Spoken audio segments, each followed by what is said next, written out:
terima kasih. Ini Ibu izin untuk merekam ya Adik-adik ya. Sambil menunggu teman yang belum hadir, kita langsung mulai saja untuk perkuliahan hari ini. Jadi mulai pertemuan pertama kita belajar tentang jaringan ya Adik-adik ya. Jadi Adik-adik sudah memahami kalau bagian terkecil dari makhluk hidup itu apa Adik-adik? Sel. Ya, kumpulan sel akan membentuk apa? Jaringan. Iya, kita sudah belajar jaringan ya Adik-adik ya. Nah, jaringan apa saja yang sudah kita pelajari pertemuan pertama itu? Yang paling luar, pelindung, itu namanya jaringan apa? Yang membungkus, cover. Jaringan apa saja yang sudah Adik-adik pelajari? Jaringan epitel, jaringan ikat, dan jaringan otot, sama jaringan saraf. Iya, ada 4 itu ya Adik-adik ya. Nah, kita juga sudah belajar jaringan ikat. Salah satunya adalah yang mengedarkan nutrisi, sari-sari makanan, mengedarkan hormon, enzim, ya kan? Juga mengedarkan oksigen, juga membawa zat-zat sisa. Jaringan apa itu Adik-adik yang sudah kita pelajari pertemuan minggu kemarin?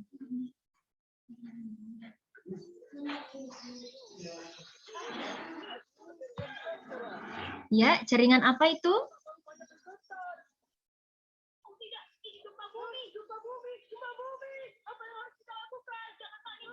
Adik-adik bisa mendengar suara Ibu?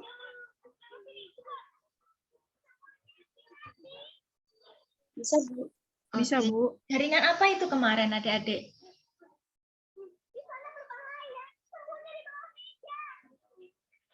Jaringan apa yang kita pelajari minggu kemarin? Yang mengedarkan sari-sari makanan, mengedarkan oksigen. Juga ada antibodinya untuk melawan kuman penyakit, untuk membantu pembekuan. Kalau ada luka, Peredaran, Bu. Peredaran apa itu? Apa yang diedarkan ke seluruh tubuh? Darah, Bu. Iya, darah itu adalah jaringan ikat ya Adik-adik ya. Contoh jaringan ikat karena terdiri dari sel-sel darah, ada plasma darah, sel darah merah, sel darah putih, ada keping darah. Nah, Adik-adik, hari ini kita belajar urinaria ya. Jadi ini masih ada hubungannya dengan pertemuan minggu kemarin. Juga masih ada hubungannya dengan sistem pencernaan. Nah, ini tujuan perkuliahan ya. Adik-adik diharapkan mampu untuk memahami dan menguasai konsep teoritis tentang apa? Yang pertama tentang sistem urinaria. Yang kedua, mendeskripsikan morfologi dan fungsi normal dari urinaria. Yang ketiga, mampu menganalisis morfologi dan fungsi normal dari sistem urinaria. Jadi adik-adik sudah melihat video tadi ya, bagaimana urin itu terbentuk ya kan? Nah, jadi ginjal ini fungsinya adalah untuk menyaring darah ya adik-adik ya. Ini ya bahan kajiannya, konsep teoritis tentang urinaria, morfologi dan fungsi, kemudian fungsi normal dari sistem urinaria. Jadi ini yang Ibu ceritakan tadi bahwasanya tubuh kita ini melakukan yang namanya metabolisme. Ini adalah salah satu ciri kita sebagai makhluk hidup. Kemarin sudah belajar metabolisme mikroba, Adik pasti masih ingat apa itu metabolisme?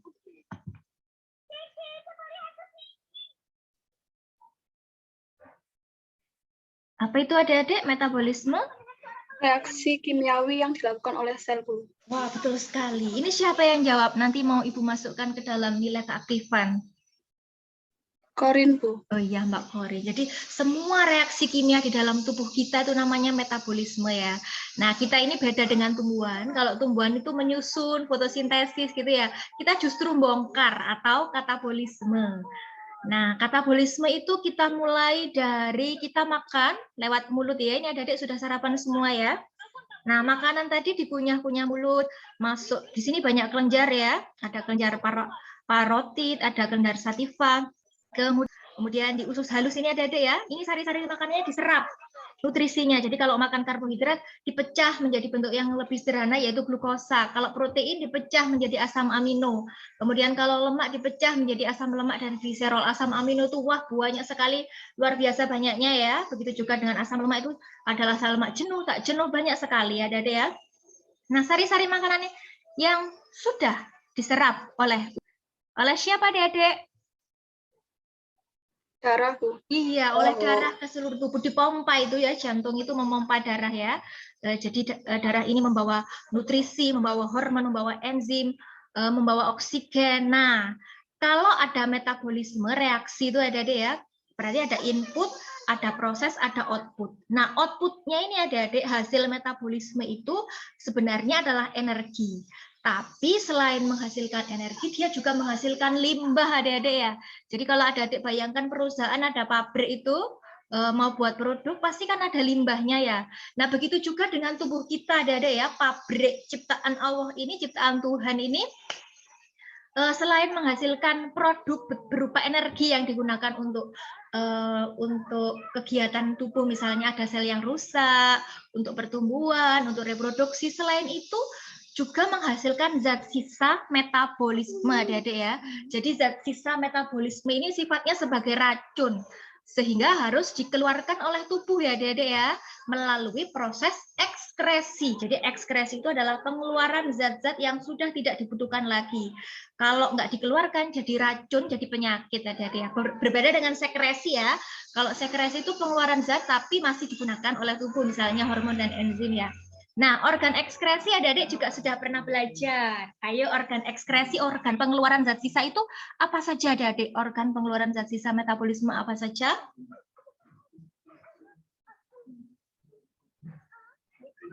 Halo? Ya? Apa saja? Ginjal, kulit, hati, paru-paru, sama urin itu, Bu. Ya, betul sekali. Jadi hati itu dia mengeluarkan empedu ya, adik-adik ya. Kalau kulit dia mengeluarkan keringat. Kalau paru-paru CO2 dan H2O. Nah, ini yang kita pelajari hari ini ya, betul sekali, ginjal. Dia adalah menghasilkan urin. Jadi ginjal itu ada dua ya, adik-adik ya. Ginjal itu ada dua di rongga perut, sebelah bawah pinggang gitu ya, abdomen itu di tulang iga yang terakhir. Nah, ini ginjal ada dua. Kemudian di sini yang menghubungkan ginjal dengan kantong kemih adalah ureter. Ini kantong kemihnya, sehingga kita bisa nyimpan untuk urin ya sebelum dikeluarkan. Kalau sudah penuh, ada rangsangan, rasa-rasa BAK, buang air kecil, baru dikeluarkan lewat uretra. Nanti kita akan belajar bedanya uretra laki-laki dan perempuan. Jadi kalau uretra perempuan itu pendek, kalau uretra laki-laki itu panjang ya. Nah, jadi adik-adik, organ pengeluaran yaitu ginjal, yaitu dia kan memang mengeluarkan urin ya. Urin ini adalah air hasil sisa metabolisme. Jadi kita tiap hari itu minum, air masuk itu melalui minuman, boba, air putih, susu, melalui kalau sakit kan melalui infus, juga melalui makanan ya adik-adik ya. Air yang masuk itu misalnya makan soto, makan bakso itu kan kita di samping makan yang padat juga makan cairan ya. Jadi air masuk intake. Ini Ibu ambil dari buku anatomi fisiologi punyanya Guyton itu ya. Jadi intake ini air yang masuk itu normalnya adalah 2,5 liter atau 2.100 mililiter per hari. Walaupun kebutuhan air tiap orang berbeda-beda ya, tapi ini umumnya. Ibu kemarin bilang 40 mililiter per berat badan ya, per kilogram berat badan. Ini untuk orang yang berat badannya sekitar 50 kilogram gitu ya, kurang lebih. Jadi air yang masuk itu melalui makanan 2.100 ml per hari. Kemudian dari metabolisme 200, jadi total intake, total kebutuhan air yang kita perlukan per hari itu adalah 2.300 ml per hari, sekitar 2,3 liter ya umumnya. Kemudian ini air yang masuk ini tentu saja akan dikeluarkan ya adik-adik ya, dikeluarkannya lewat kulit. Jadi lewat kulit itu 350, lewat paru-paru. Jadi adik-adik kalau nggak percaya paru-parunya ini mengeluarkan uap air, nanti ada kaca ya, hidungnya digini-ginikan sama kaca. Nah, itu pasti ada uap air yang terbentuk. Nah, itu adalah yang dikeluarkan 350 ml per hari. Lewat hati 100 normalnya, untuk dikeluarkan juga lewat feses ya adik-adik ya. Jadi feses kita kemarin belajar pencernaan itu ternyata air itu bisa direabsorpsi kembali, juga bisa dikeluarkan lewat feses itu sekitar 100 mili. Jadi kalau ada airnya itu akan lebih lancar, lebih mudah dalam buang air besar, nggak sakit, nggak keras gitu ya. Karena kalau keras itu sakit sekali. Kemudian lewat urin terbanyak ya Adik-adik ya, cobain banyak sekali, 1,4 liter ya. Jadi output sama dengan intake, jadi yang masuk ini sama dengan yang keluar ini ya. Nah, jadi ginjal itu fungsinya sangat penting sekali ya untuk menjaga keseimbangan air di dalam tubuh. Namanya adalah homeostatis. Jadi keseimbangan air, keseimbangan ion-ion adik-adik ya, keseimbangan pH atau asam basa. Jadi ini keseimbangan asam basa ini bisa dipelajari minggu depan bersama Bu Nisa. Jadi minggu depan dengan Bu Nisa ya adik-adik ya, sesuai RPS. Adik-adik bisa mendengar suara Ibu? Bisa, Bu. Oke, Bisa, Bu.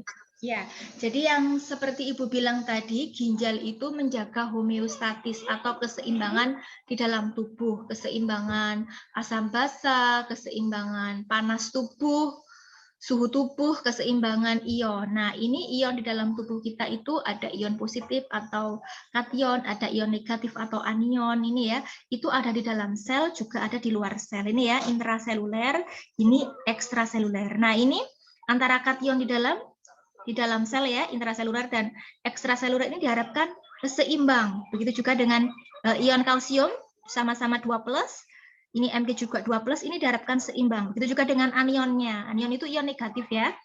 Ini diharapkan seimbang ya Adik-adik ya. Jadi ini menjaga keseimbangan ion yang ada di dalam cairan di dalam sel maupun di luar sel. Seperti itu ya. Selain mengatur keseimbangan ion, ginjal ini fungsinya juga mengatur keseimbangan nutrien. Jadi adik-adik, nutrien itu ada gizi makro, itu terdiri dari karbohidrat, protein, dan lemak. Nah, karbohidrat ini akan dicerna oleh tubuh menjadi glukosa ya. Jadi glukosanya itu 100 mg per day, per hari gitu ya. Kemudian ada protein yang diserap, yang dicerna menjadi amino, kemudian asam amino ya. Hasil dari metabolisme asam amino adalah urea, yang ini harus dibuang oleh tubuh ya. Kemudian lemak itu ada lipid dan kolesterol, ini fosfolipidnya tinggi sekali ya, kolesterolnya juga tinggi sekali. Di samping itu ada gizi mikro adik-adik ya, ada unsur fosfat, natrium, dan kalsium. Jadi ginjal ini juga mengatur keseimbangan pH, tekanan osmosis ya adik-adik ya, natrium, kalium. Nah, ini harus diseimbangkan oleh si namanya ginjal tadi. Nah, ini hasil penelitian pengukuran cairan tubuh dengan radioaktif. Ternyata cairan tubuh kita itu total air di dalam tubuh kita itu mengandung H2O ini ya.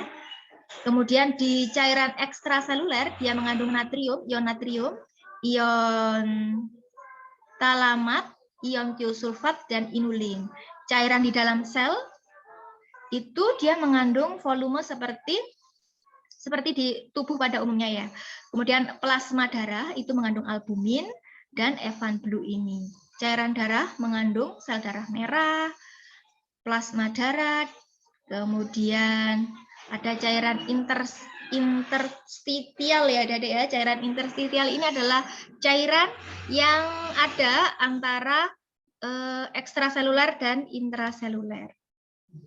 Jadi adik-adik, mengapa ya homeostatis, keseimbangan cairan sel itu penting sekali dipertahankan dalam keadaan seimbang supaya selnya ini sehat, atau seperti ini adik-adik ya, isotonik.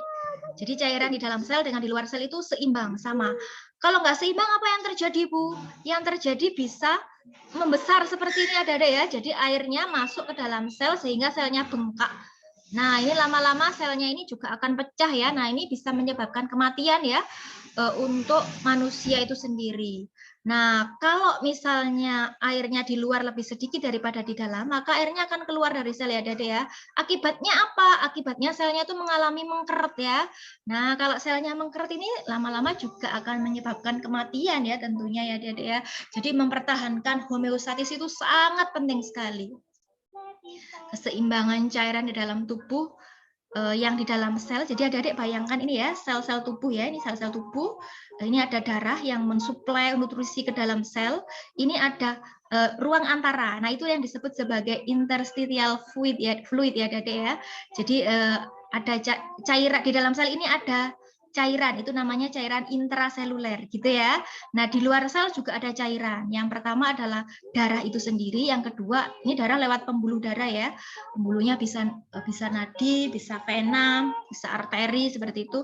Nah, ini cairan antara itu namanya interstitial fluid ya. Jadi ini Ibu ulangi lagi untuk rangkuman regulasi cairan yang ada di dalam tubuh kita ya. Jadi termasuk untuk cairan yang umumnya ada di dalam tubuh, di dalam membran, dalam kompartemen ya, itu ditunjukkan pada tabel berikut ini untuk orang yang beratnya itu 70 kg ya. Rata-rata 70 kg. Jadi ini air yang masuk lewat makanan, lewat soto, bakso tadi ada deh ya. Nah, cairan ini akan dibagi lagi menjadi cairan yang ada di dalam plasma darah itu 3 liter. Kemudian di dalam kapiler membran, cairan di dalam interstitial fluid, jadi antara darah dan jaringan itu cairannya namanya interstitial fluid. Kemudian di dalam membran sel itu sendiri juga ada cairan ya. Kemudian cairan yang ada di dalam sel itu sendiri itu sebanyak 28 liter. Nah, ini akan dikeluarkannya lewat ginjal yang paling besar ya Adik ya, 1,4 liter tadi dikeluarkan lewat ginjal, lewat paru-paru hanya 100 mili, lewat feses juga 100 mili, lewat hati tadi berapa 350 ya, lewat kulit juga 350. Jadi yang terbanyak itu adalah di ginjal ya untuk pengeluaran cairan. Jadi adik-adik apakah Firman belum di ACC masuk, Bu. Oh iya, Bu ACC dulu ya.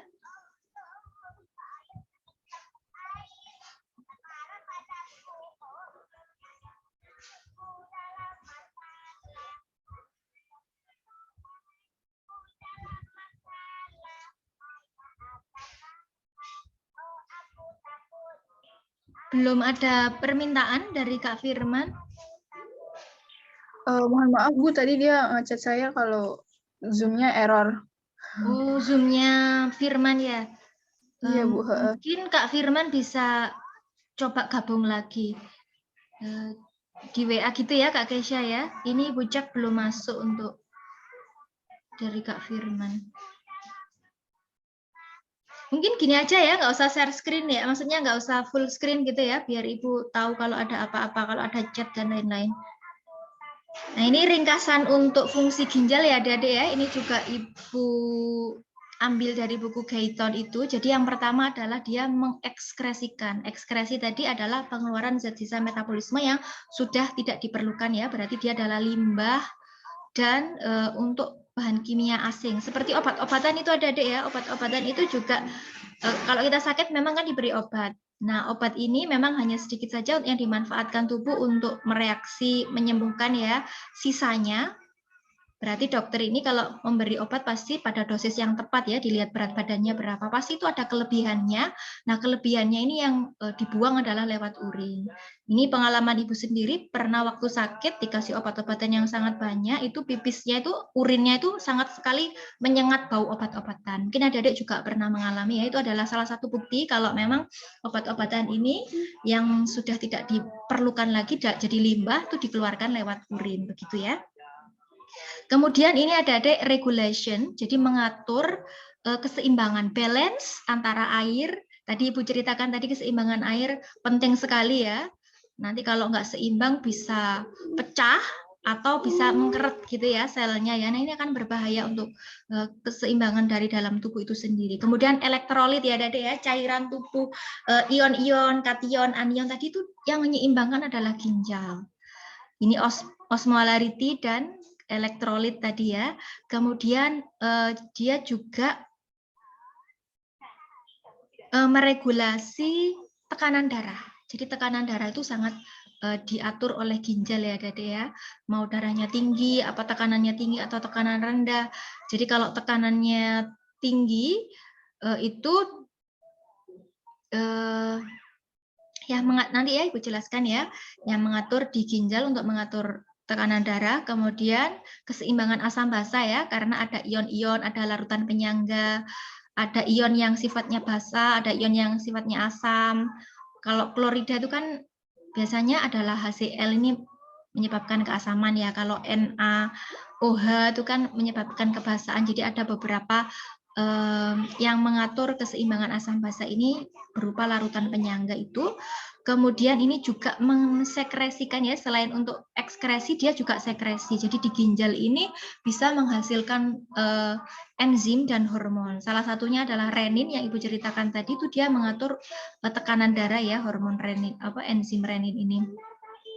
Juga adik-adik fungsinya adalah gluconeogenesis. Apa itu gluconeogenesis? Itu adalah lintasan metabolisme yang digunakan oleh tubuh. Jadi selain glucogenolisis, kadar glukosa di dalam plasma darah ini untuk menghindari gejala-gejala kekurangan gula ya adik-adik ya. Jadi dia juga mengatur konsentrasi gula yang boleh beredar ke seluruh tubuh, yang harus dikeluarkan, itu juga fungsi dari ginjal ya, agar tubuh jangan sampai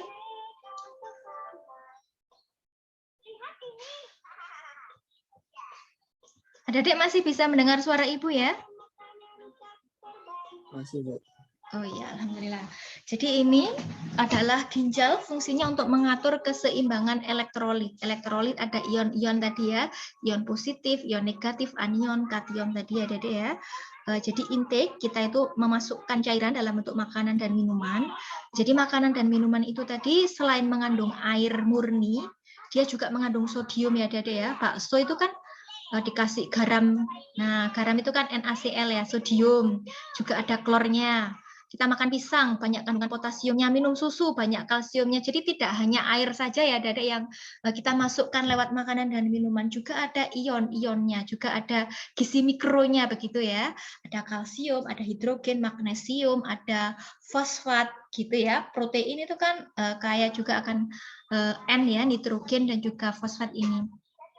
Jadi adik-adik yang Ibu ceritakan tadi ada enzim renin ya yang dihasilkan oleh si ginjal tadi. Fungsinya apa? Untuk meningkatkan tekanan darah. Nah, jadi kalau dikasih obat darah tinggi itu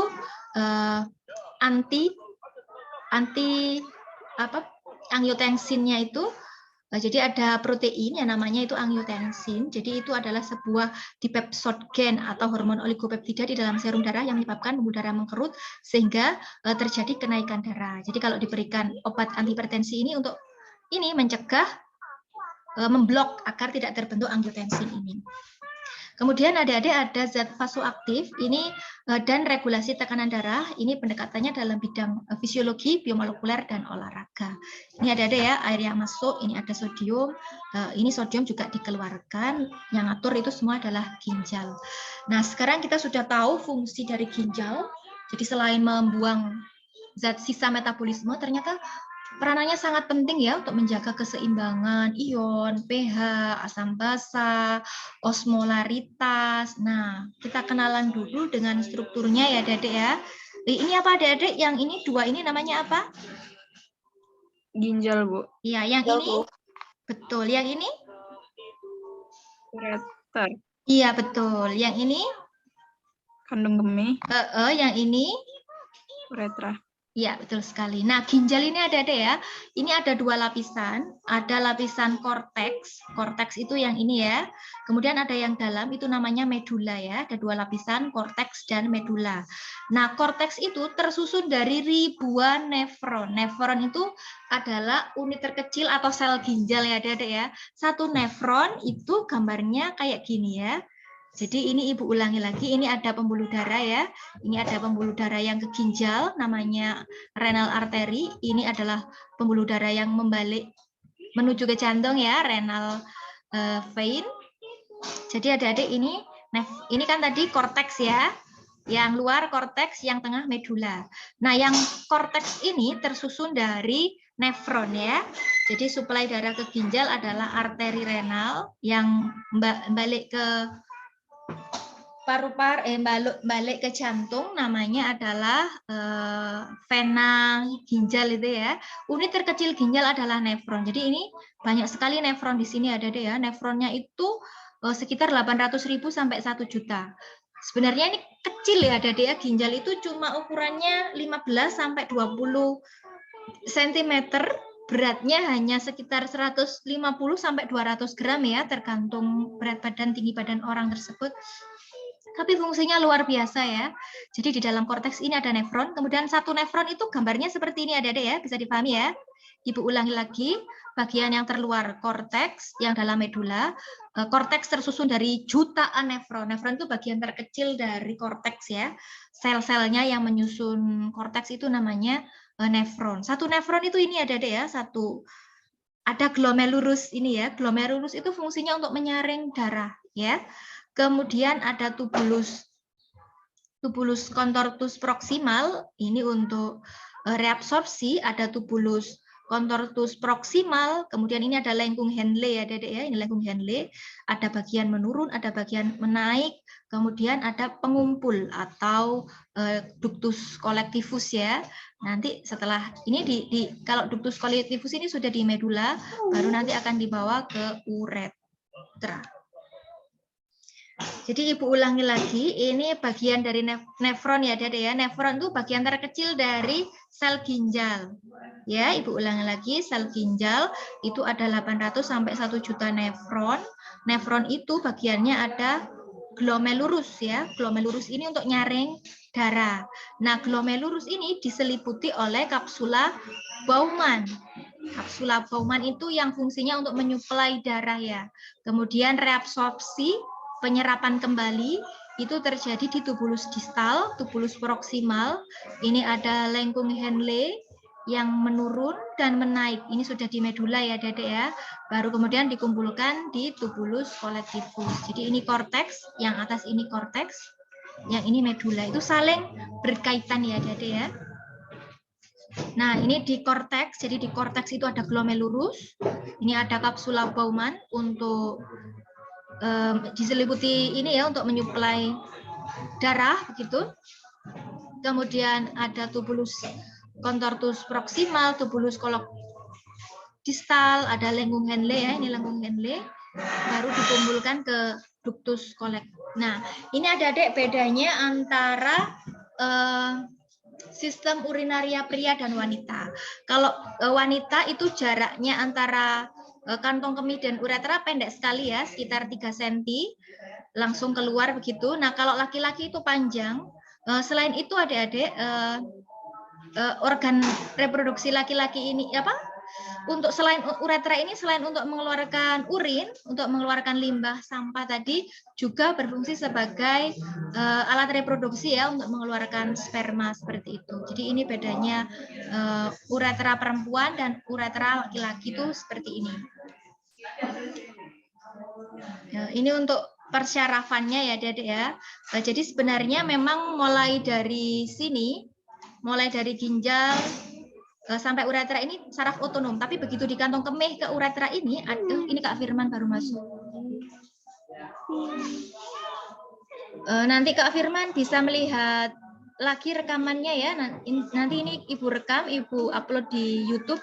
Jadi Kak Firman nggak masalah kalau misalnya tadi ketinggalan ya Kak Firman ya. Memang begini nih kalau online, Ibu juga sering kali terkendala oleh jaringan, sinyal, dan seperti itu.